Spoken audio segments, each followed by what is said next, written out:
Stephen got business news for us now. Starting here in France with a story that's just been coming into us in the last hour or so. The government is taking Google and Apple to court, isn't it? The French finance minister says the government will sue the two tech giants for abusive commercial practices over the way that they sell apps on their online stores. Bruno Le Maire says the contracts and tariffs that Apple and Google apply to developers are unfair. App sellers like Apple's App Store or Google Play traditionally take a commission of around 30% on sales. Bruno Le Maire says the tech giants could face fines of millions of euros. When a developer wants to sell their application to Google or Apple, Google and Apple impose a tariff on the developer. They collect all the data, and they can modify the contract with the developer without restraint. All this is unacceptable. It's not the kind of economy that we want. I believe in an economy founded on justice, so I'm going to bring Google and Apple before the Commercial Court of Paris for abusive commercial practice. Staying in France, the government to unveil details of its reform of the state-owned train company SNCF. The SNCF is facing big changes as the government prepares to open up French railways to competition. Under the plan, its legal status will change from being a state body to a publicly funded company. That's an effort to reduce the state's liability for its debts. The reforms are also expected to include an end to the special status for railway workers, which allows them to retire early, among other benefits. Unions have threatened a strike for next week over the plans. Meanwhile, job creation here in France has hit a 10-year high, isn't it? It's part of a picture that's helping to bring France's unemployment rate below 9%, a significant milestone for the country.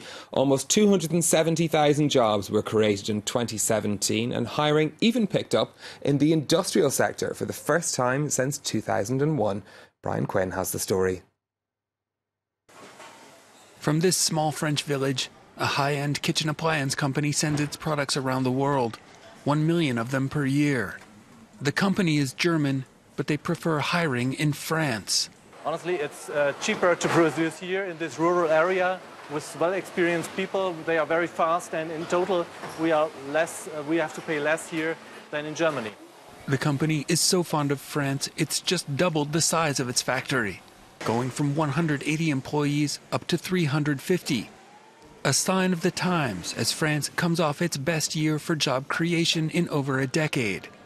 According to the country's National Statistics Agency, 268,800 net jobs were created over the year. Those job gains entirely in the French private sector. Public sector jobs actually declined by 8,900 posts as the government winds down its subsidized jobs program. Still a strong upward trend overall.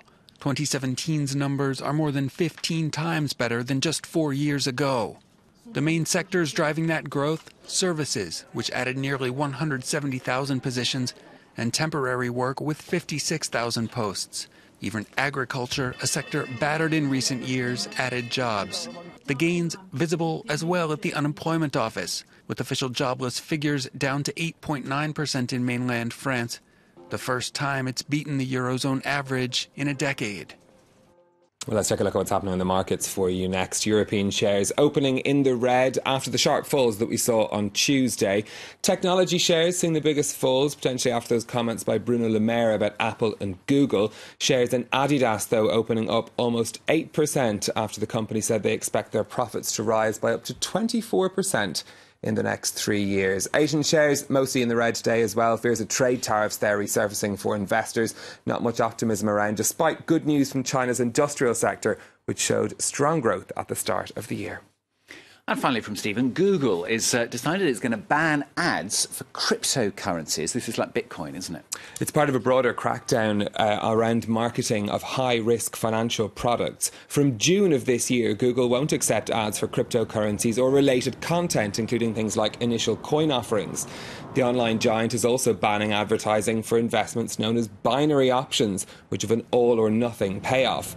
Now, Facebook took a similar step in January of last year. Google's announcement comes as it publishes its annual bad ads report. In 2017, the company removed 3.2 billion malicious or deceptive advertisements from its networks. It's a figure that's almost doubled in a year. Bad ads there from Stephen. Thank you very much, Stephen Carroll, with Business on France 24.